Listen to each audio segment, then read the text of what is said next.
when you watch it, makikita niyo mahirap siya. Tsaka I think you will be impressed with the team.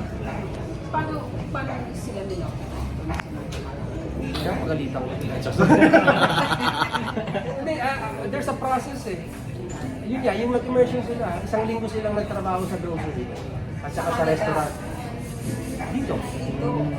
Kasi, di ba, ano kayo eh, blue collar job na rito eh, nagkatrabaho ka eh.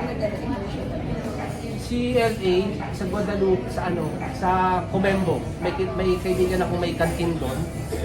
Nagpunta siya doon, nag-server siya for 1 week. Si Kira nag-ano doon sa office ng grocery ng 1 week.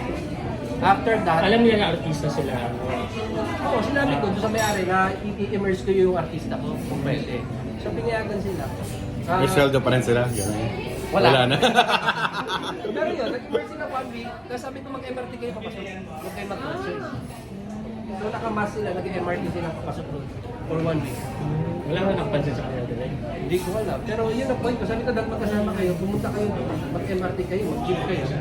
After that, may junk shop ako eh. Sabi ko magpunta kayo sa junk shop, yung trabaho kayo doon, observe how people do it. Kasi